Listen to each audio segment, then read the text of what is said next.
अस्सलाम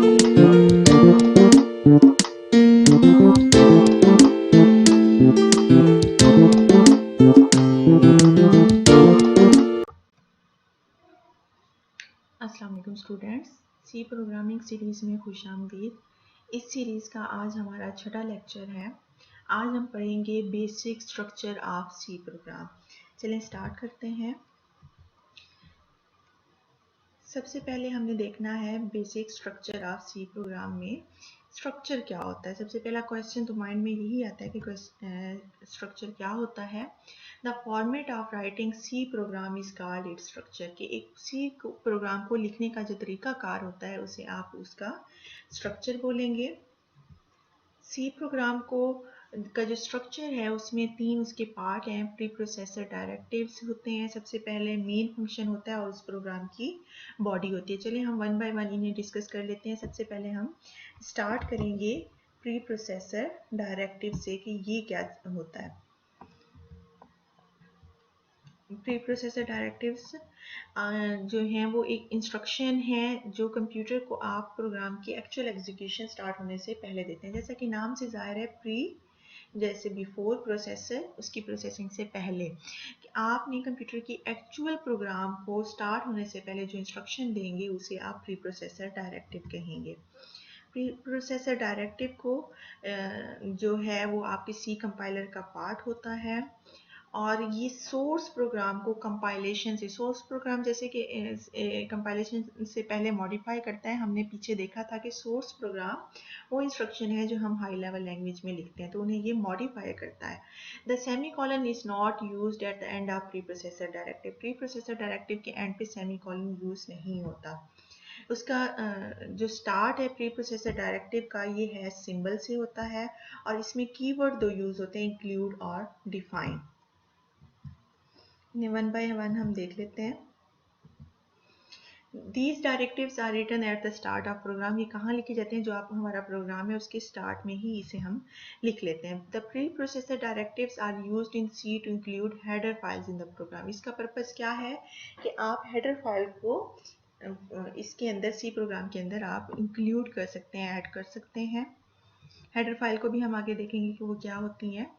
There are two types of directives in C language। C language में दो तरह के directives होते हैं, इंक्लूड और डिफाइन। जैसे कि मैंने पीछे भी आपको बताया था कि वो ये दोनों ही हैश सिंबल से के साथ ही यूज होते हैं। इंक्लूड जो है वो आपकी प्री प्रोसेसर डायरेक्टिव जो है वो आपकी हेडर फाइल को ऐड करने के लिए, इंक्लूड करने के लिए इस्तेमाल होता है। और डिफाइन आपके कॉन्स्टोनेंट जो होते हैं आपके, उन्हें ऐड करने के लिए इस्तेमाल होता है। सिंटैक्स क्या है प्री प्रोसेसर डायरेक्टिव्स का?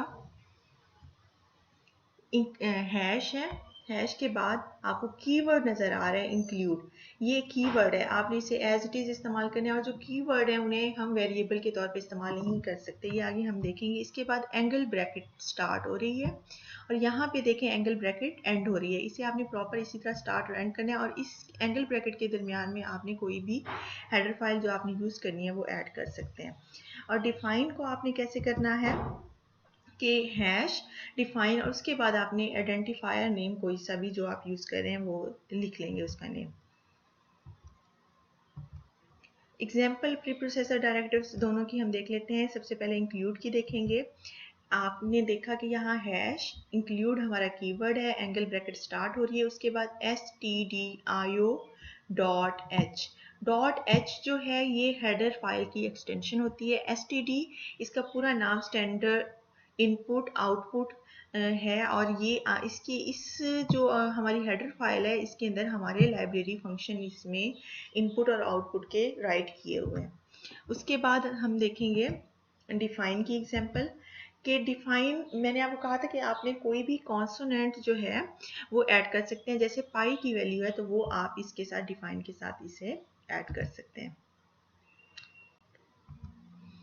हेडर फाइल्स क्या होती हैं? हेडर फाइल जो मैंने पीछे आपको कहा था कि इंक्लूड के साथ अब इसके अंदर ऐड कर सकते हैं।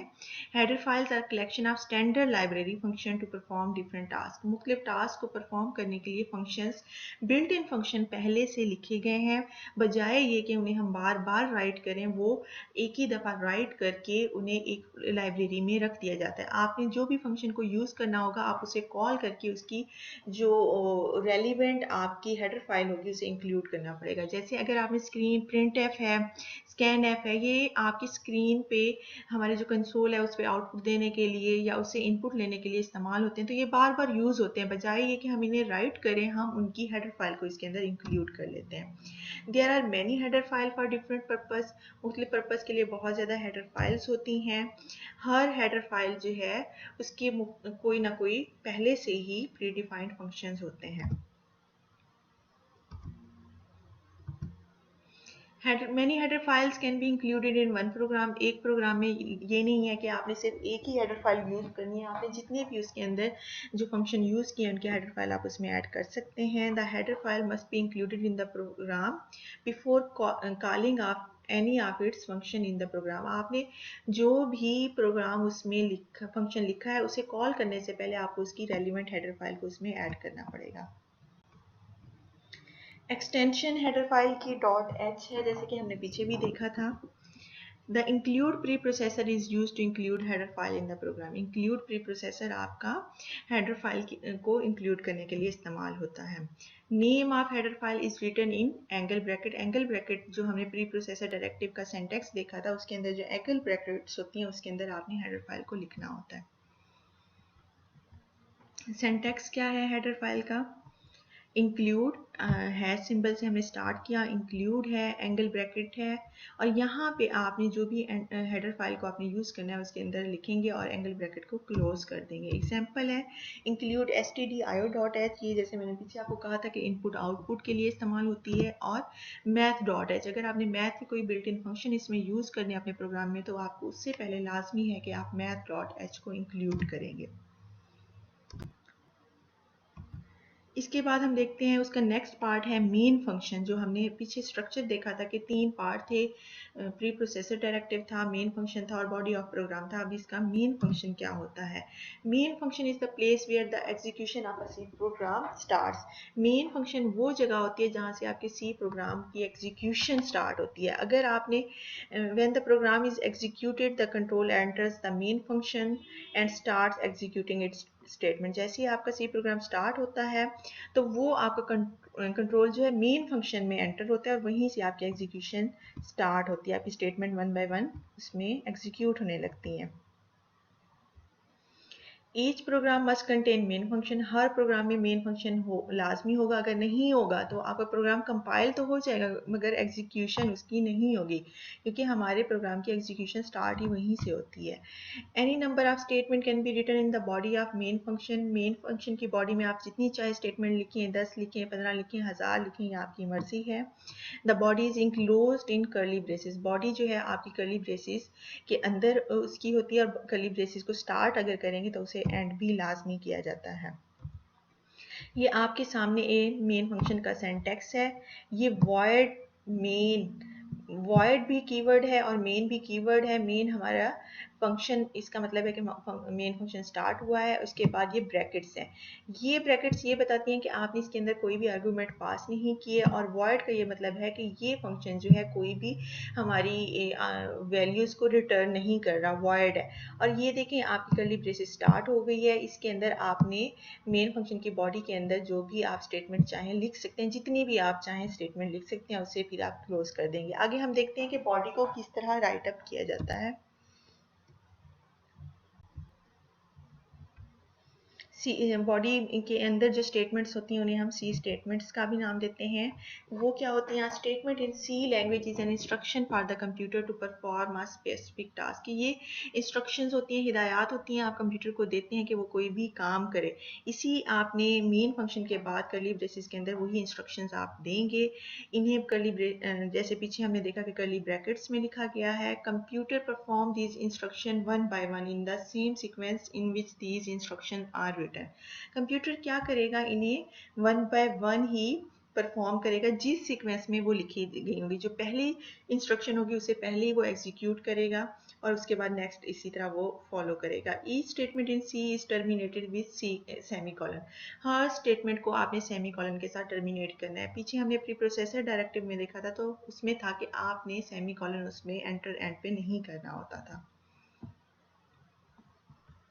ये आपके सामने सी प्रोग्राम की एग्जांपल है। यहाँ से ये वाला पार्ट हमारा प्री प्रोसेसर डायरेक्टिव्स का है, हैश है, इंक्लूड है और इसके अंदर जो हेडर फाइल इंक्लूड है वो stdio.h के नाम से है। उसके बाद हमारा मेन फंक्शन स्टार्ट हो रहा है। मेन फंक्शन के बाद हमारे प्रोग्राम की बॉडी स्टार्ट होती है और उस बॉडी के अंदर दो ही इंस्ट्रक्शन हमारी लिखी हुई हैं। आप देखें कि एंड पे सेमी कॉलन के साथ मैंने इन्हें टर्मिनेट किया हुआ है। Printf hello world of C programming और फिर इसी के बाद प्रोग्रामिंग मेक्स लाइफ ईजियर। जैसे ही आप प्रोग्राम को कंपाइल करेंगे तो आपका जो कंपाइलर है वो इधर वर्ड मेन के पास आएगा। इसके बाद देखेगा कि इसका सिंटैक्स ठीक है तो वो फिर नीचे नेक्स्ट इस लाइन में आ जाएगा। कर्ली ब्रैकेट ओपनिंग का मतलब ये है कि प्रोग्राम की बॉडी स्टार्ट होगी। फिर यहाँ पे आएगा वो प्रिंट एफ का उसे नहीं पता क्योंकि प्रिंट एफ जो है एक फंक्शन है और ये हमारे stdio.h हेडर फाइल में लिखा गया है। तो फिर वो यहाँ से क्या करेगा, कंपाइलर हमारा इस फंक्शन के अंदर जाएगा और देखेगा कि प्रिंट एफ का क्या मीनिंग है। इसका मतलब ये है कि आपने कोई भी इसके बाद स्टेटमेंट लिखी है उसे स्क्रीन पे प्रिंट करना है और ये वाली इंस्ट्रक्शन stdio.h में लिखी हुई है। अगर आप उसे नहीं राइट करेंगे तो वो आपको एरर मैसेज देगा। और फिर इस प्रिंट एफ के बाद ये ब्रैकेट स्टार्ट भी हो रही है, एंड भी हो रही है।